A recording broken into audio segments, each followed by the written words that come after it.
இந்த நெய் பற்றி நிறைய பேர் தெரிஞ்சுக்க வேண்டிய அவசியம் இருக்குது. என்னென்னு கேட்டிங்கன்னா, இந்த சயின்டிஸ்ட்டுங்களாம் என்ன சொன்னாங்கன்னு கேட்டிங்கன்னா, சேச்சுரேட்டட் ஃபேட்டுக்கும் இந்த கார்டியோவஸ்குலர் டிசீஸ்க்கும் சம்பந்தம் இல்லை.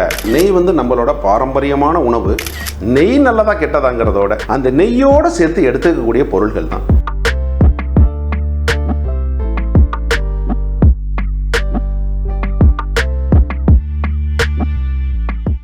அனைவருக்கும் வணக்கம். இன்றைய காலகட்டத்துக்கு ரொம்ப முக்கியமானது ஆரோக்கியம் அப்படிங்கிறது நம்ம எல்லாருக்குமே தெரியும்.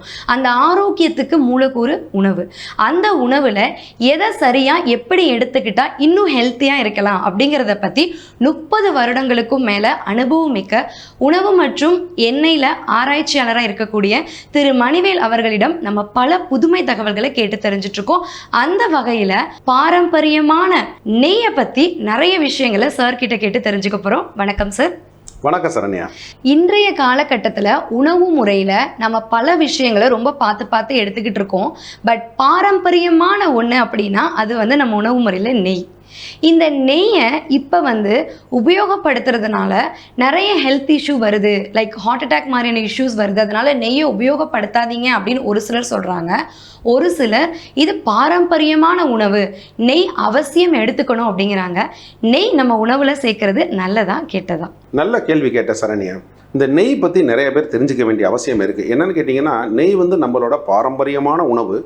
ஆனால் இப்போ அது மருத்துவர்கள் ஹார்ட் அட்டாக் வர்றதுக்கான வாய்ப்பு இருக்குது அப்படின்னு சொல்கிறத நம்ம கவனிக்க வேண்டியதாக இருக்குது. ஆனால் உங்களுக்கு ஒரு சின்ன உதாரணம் சொல்கிறேன் சரண்யா. நம்ம தமிழ்நாட்டிலேயோ இல்லை இந்தியாவிலேயோ பார்த்திங்கன்னா பாரம்பரியமாக பர்டிகுலராக தமிழ்நாட்டில் இந்த நெய்யை அதிகமாக பயன்படுத்துகிறவங்க யாருன்னு பார்த்திங்கன்னா, அந்த காலத்தில் இருந்தே பிராமணர்கள். அந்த பிராமணர்கள் வீட்டில் எப்பயுமே நெய் அதிகமாக பயன்படுத்துவாங்க. ஆனாலும் அவங்க வீட்டில் தான் வயசான தாத்தா பாட்டிங்க இருப்பாங்க. 90 வயசுக்கு மேலே இருக்கிறவங்கெல்லாம் அவங்க வீட்டில் தான் இருப்பாங்க. ஏன் நெய் அதிகமாக பயன்படுத்துகிற வீட்டில் வயசும் அதிகமான ஆளுங்க இருக்காங்கன்னு பார்த்தீங்கன்னா, இதை பேரடாக்ஸ்ன்னு சொல்லுவாங்க. அதாவது முரண்பாடு. உதாரணத்துக்கு தேங்காயை அதிகமாக சாப்பிட்ற, தேங்காய் எண்ணெய் அதிகமாக சாப்பிட்ற கேரளா பீப்புள் பார்த்திங்கன்னா நம்மளை காட்டியும் அதிக நாள் வாழ்கிறாங்க. இது அத்தனைக்கும் அதுவும் ஒரு பூரித கொழுப்பு, சேச்சுரேட்டட் ஃபேட்டு, டாக்டருங்க சாப்பிடக்கூடாதுன்னு சொல்கிற கொழுப்பு. அதை சாப்பிட்றவங்களும் அதிக நாள் உயிர் வாழ்கிறாங்க நம்மளை காட்டியும். நெய் அதிகமாக சாப்பிட்ற பிராமணர்கள் வீட்லேயும் பார்த்திங்கன்னா அதிகமாக வயசானவங்க நிறைய பேர் இருக்கிறாங்க. 90 வயசுக்கு மேலே இருக்கிறவங்க தான் நிறைய பேர் இருப்பாங்க. இதோட காரணத்தை பார்த்திங்கன்னா, நெய் மட்டுமே காரணம் இல்லைங்கிறது புரியும். அதாவது நான் நெய்யை சப்போர்ட் பண்ணுறேன்னா சப்போர்ட் பண்ணலையாங்கிறது வேறு விஷயம். இதுக்கு நான் பின்னாடி வரேன் நான். ஆனால் நெய் இதையும் தாண்டி, அதாவது நெய் சேச்சுரேட்டட் ஃபேட் அப்படிங்கிறதையும் தாண்டி ஏதோ ஒரு விஷயம் இருக்குங்கிறது இப்போ உங்களுக்கு புலப்படும். இதை வச்சு இப்போ ஒரு ரீசெண்டாக அந்த டிஜிஏசின்னு சொல்லுவாங்க, directory guidelines advisory committee of United States, America இருக்குல்ல, அந்த கமிட்டி 5 வருஷத்துக்கு ஒரு தாட்டி ஒரு ரிப்போர்ட் ஒன்று கவர்மெண்ட்டுக்கு கொடுக்கும். அதாவது உணவு பழக்க வழக்கங்களை எப்படி ஃபாலோ பண்ணலாங்கிற ஒரு கைட்லைன்ஸ் கொடுக்கும். அந்த கைட்லைன்ஸில் முன்னாடி என்ன சொல்லுவாங்கன்னு கேட்டிங்கன்னா, உங்கள் ஒட்டுமொத்த உணவில் 10% மேலே சேச்சுரேட்டட் ஃபேட் இருக்கக்கூடாது அப்படின்னு சொன்னாங்க. அதுக்கப்புறம் இப்போ இந்த 2020 புது அட்வைசரி கமிட்டியோட ரிப்போர்ட் வரும்போது நிறைய உலகத்தில் இருக்க சயின்டிஸ்ட்டுங்களாம் என்ன சொன்னாங்கன்னு கேட்டிங்கன்னா, சேச்சுரேட்டட் ஃபேட்டுக்கும் இந்த கார்டியோவஸ்குலர் டிசீஸ்க்கும் சம்பந்தம் இல்லை, போதிய எவிடன்ஸ் இல்லை, அதனால் அந்த லிமிட்டை எடுத்துடலாம் அப்படின்னு சொன்னப்ப அவங்க என்ன செஞ்சாங்க, டிஜிஏசி என்ன செஞ்சாங்கன்னு கேட்டிங்கன்னா, சரி இப்போ ஓரளவுக்கு இதுக்கும் சப்போர்ட் இல்லை அதுக்கும் சப்போர்ட் இல்லை, இன்னும் ஒரு 5 வருஷம் பார்ப்போம், அது வரையில் வேணால் அந்த 10%ங்கிற சீலிங் இருக்கட்டுமே அப்படின்னு சொல்லி அதை இன்னமும் வச்சுருக்காங்க. அந்த சேச்சுரேட்டட் ஃபேட் ஒட்டுமொத்த கலோரிஃபிக் நம்ம எடுக்கிற எனர்ஜியில் 10% மேலே போகக்கூடாதுங்கிறத இன்னமும் அதை வச்சிருக்கிறாங்க. அப்படி பார்த்தீங்கன்னா உலகளவில் சேச்சுரேட்டட் ஃபேட் மேலே இருக்கிற ஒரு பயம் இன்னும் இருக்குது.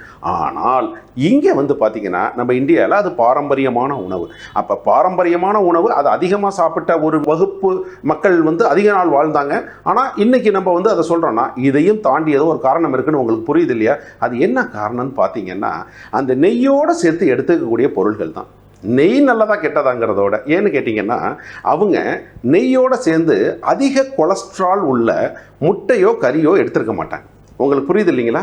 நெய்னு கிடையாது, அதிக சேச்சுரேஷன் உள்ள, இப்போ பாமாயிலே கொழுப்பு நீக்கப்படாத பாமாயில், கெட்டியான ஒரு ஸ்டீரைன்னு சொல்லுவோம், அந்த மாதிரியான பொருள், இதெல்லாம் முட்டையோடவோ இல்லை கறியோடவோ அதிக கொலஸ்ட்ரால் உள்ள பொருளோடு எடுத்துக்கும் போது இந்த கடினமான கொழுப்பும் அந்த கொலஸ்ட்ராலும் ஒரு புரோட்டீனோட சேர்ந்து ரத்தத்தில் ட்ராவல் பண்ணி போகிறப்ப உங்களுக்கு இந்த கார்டியோவஸ்குலர் டிசீஸ், அதாவது ரத்த குழாயில் அடைப்பு ஏற்படுறதுக்கான வாய்ப்பு அதிகம் உண்டு. அதனால தான் நாங்கள் என்ன சொல்லுவோம்னு கேட்டிங்கன்னா, ஒரு எண்ணெயை நீங்கள் எண்ணெயாக பார்க்காம அந்த எண்ணெயோடு சேர்த்து எடுத்துக்கக்கூடிய மற்ற பொருளையும் நீங்கள் பாருங்கள். அதில் நீங்கள் கேர்ஃபுல்லாக இருந்தாலே இந்த எண்ணெயால் ஏற்படக்கூடிய பாதிப்புகள் பாதி குறைஞ்சிரும் அப்படின்னு நாங்கள் சொல்லுவோம். ஏன்னா இந்தியாவோட முன்னணி மருத்துவர் ஒருவர், ரொம்ப எல்லாத்துக்கும் தெரிஞ்ச ஒரு பிரபலமான டாக்டர், அவர் கூட சொல்லுவார் நம்ம பாரம்பரியமாக யூஸ் பண்ணிக்கிட்டு இருந்த நெய் ஆபத்து இல்லை அப்படின்னு. ஆனால் டாக்டருங்க ஒத்துக்கிறதில்ல. இது காரணம் என்னன்னு கேட்டிங்கன்னா, இதுதான் எண்ணெயோட சேர்த்து எடுத்துக்கக்கூடிய பொருட்கள். இதை பற்றி நம்ம இன்னும் கொஞ்சம் கிளியராக அடுத்த வீடியோவில் நம்ம பேசணும். இந்த நெய்யோடையோ இல்லை அடுத்த பூரித கொழுப்புகளோடையோ சேர்த்து எடுத்துக்கொள்ளக்கூடாத பொருட்கள் என்னங்கிறத நான் உங்களுக்கு சொல்கிறேன். அதனால இப்போக்கி நெய் நல்லதா கெட்டதாங்கிறத விட நெய்யோடு சேர்ந்து கறியோ இல்லை முட்டை வகைகளோ இந்த மாதிரியான விஷயங்களை ஹை கொலஸ்ட்ரால் உள்ள பொருட்களை சேர்த்துக்கிறத இப்போக்கி தவிர்ப்பது நல்லது. இவ்வளோதான் நான் இன்றைக்கி நெய்யை பொறுத்தவரை. ஏன்னா கிளியரான ஒரு பிக்சர் இன்னும் உலக அளவுலேயே மருத்துவ ஆராய்ச்சியில் எஸ்டாப்ளிஷ் ஆகலை. அதனால் அதை நான் மேற்கொண்டு அதை உறுதிப்படுத்துகிற மாதிரி எந்த விஷயத்தையும் நான் இப்போக்கி சொல்ல முடியாது. இதை மட்டும்தான் நான் உங்களுக்கு சொல்ல முடியும். இந்த உணவு பழக்க வழக்கங்களை ஃபாலோ பண்ணிங்கன்னா கொஞ்சம் ஹெல்த்தியாக இருக்கலாம். நம்ம புரியுதா? இப்போ ரொம்ப நன்றி சார், ரொம்ப தெளிவாக சொன்னீங்க.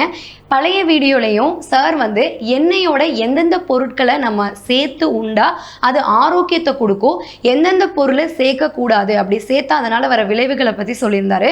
அதே மாதிரி நெய் உடலுக்கு நல்லது அப்படிங்கிறது ஒரு பக்கம், அதே சமயம் அதோட எந்த பொருளை சேர்த்துக்கிறோமோ அதனால் வரக்கூடிய விளைவுகள் அதிகம் அப்படிங்கிறத பற்றியும் ரொம்ப கிளியராக சொல்லியிருந்தாரு. ரொம்ப நன்றி சார். ஸோ இந்த மாதிரி உணவு ஆரோக்கியம் இதுக்காக நம்ம சேனலை சப்ஸ்கிரைப் பண்ணுங்க. இன்னைக்கு இருக்கிற காலகட்டத்தில் ஆரோக்கியம் தாங்க ரொம்ப முக்கியம். ஆரோக்கியமாக இருக்கிறதுக்கு உணவு முறைகள், உணவு பழக்க வழக்கங்கள் ரொம்ப அவசியம். அதை பற்றி பல முக்கிய தகவல்களோட அடுத்தடுத்த பதிவில் சந்திக்கிறோம். இந்த வீடியோ உங்களுக்கு கண்டிப்பாக யூஸ்ஃபுல்லாக இருக்கும். உங்கள் ஃப்ரெண்ட்ஸுங்களோட மறக்காமல் ஷேர் பண்ணுங்கள், இந்த வீடியோவை லைக் பண்ணுங்கள். அண்ட் உங்களுக்கு உணவு சம்பந்தமாக ஆரோக்கியம் எண்ணெய் முறைகளில் உங்களுடைய கேள்விகளை நம்மளுடைய கமெண்ட்ஸில் கேளுங்க. அடுத்தடுத்த பதிவுகளில் அதுக்கான விளக்கங்கள் பார்க்கலாம். நேரடியாக சார் கிட்ட உங்களுடைய கொஸ்டினை கேட்கணும் அப்படின்னா ஸ்க்ரீனில் தெரிகிற வாட்ஸ்அப் நம்பருக்கு உங்கள் கேள்விகளை அனுப்புங்க. நன்றி.